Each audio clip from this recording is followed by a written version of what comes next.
Hello guys, welcome back to my channel. Today I brought you a new topic that's Oedipus Rex and Aristotle's three unities. That's a block 2, unit 3. Before we step into the world of Aristotle poetics, let's first walk through the remarkable life of Aristotle himself.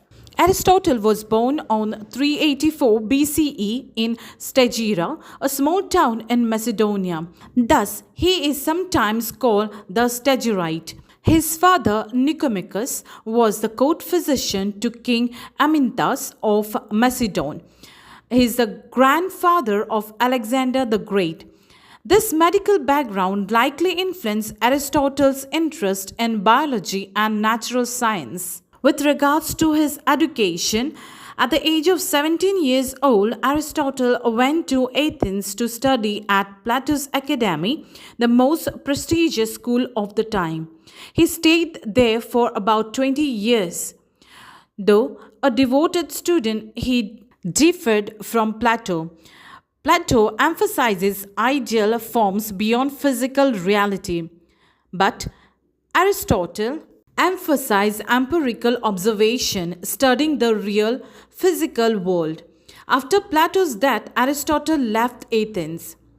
The tutor to Alexander the Great, around 343 BCE, King Philip II of Macedon invited Aristotle to tutor his son, Alexander. Aristotle educated Alexander in philosophy, politics, ethics, and science. This gave Aristotle access to resources and research opportunities across the empire. His teachings was around 335 BCE. Aristotle returned to Athens and founded his own school, the Lyceum.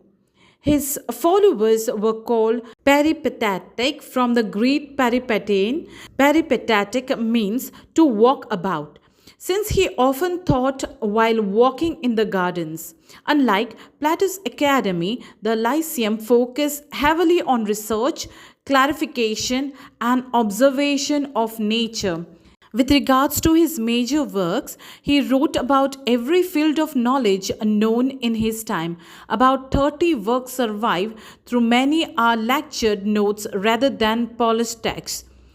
Those are the logic, that it is called as organon, that's a collection of treatises, that's a foundation of formal logic. His philosophy is also known as a father of formal logic, which developed the syllogism, that's a form of reasoning where a conclusion follows logical from two premises. For example, all men are mortal.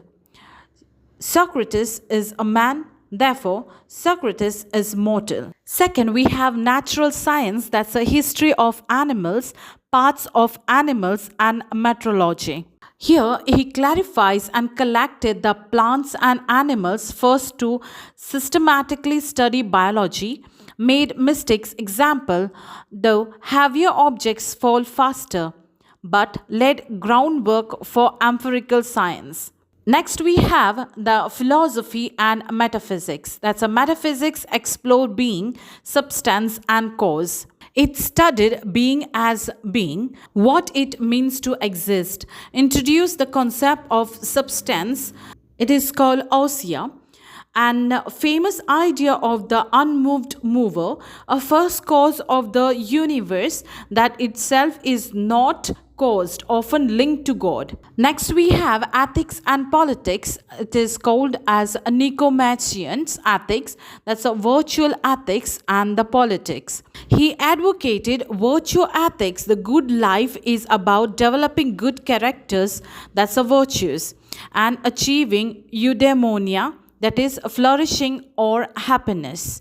And the stress, the golden means virtue lies between extremes. For example, courage is between cowardice and recklessness. Next, we have art and literature. That's the poetic, that's a tragedy, epic, and catharsis. He saw art as mimesis, that's an imitation, and the tragedy should arouse pity and fear and leads to catharsis, emotional cleansing.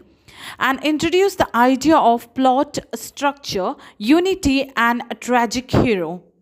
With regards to influence and legacy, the immediate influence in his lifetime, Aristotle was hugely respected but not worshipped like Plato. Middle Age, rediscovered by philosophers and was known as the philosopher in medieval universities. In modern science, many of his scientific claims were later disapproved. For example, geocentric universe, but his method of observation, classification, and logic influenced scientific thinking by centuries. With regards to philosophy, his idea on ethics, politics, and metaphysics still form the foundation of Western philosophy. But after Alexander's death in 323 BCE, anti Macedonian feelings in Athens rose. Aristotle, being Macedonian, was charged with impiety. He fled to Chalcis, saying he would not allow Athens to sin twice against philosophy, the first being Socrates. He died in 322 BCE at age 62. But according to Aristotle, what is poetry? Poetry is mimesis, that's an imitation of life, human action, or reality. Unlike mere copying, imitation in poetry creates meaning, heightens reality, and arouses emotions. Humans naturally enjoy imitation, so poetry is both natural and pleasurable. According to Aristotle, tragedy is an imitation of an action that is serious, complete, and of a certain magnitude, in language embellished with each kind of artistic ornament, in the form of action, not narrative, through pity and fear affecting the proper catharsis of these emotions. The definition is focused on the serious action, that the subject must be weighted and not trivial. Second, it has a complete with a beginning, middle, and end. Third is a certain magnitude, not too short or too long, but proportionate. And the language embellished that uses rhythm, harmony, and song. Next, we have the form of action, not narrative, shown on stage, not just told. Last, we have catharsis. The audience feels pity and fear, which are purified through the experience. According to Aristotle, there are 6 elements of tragedy.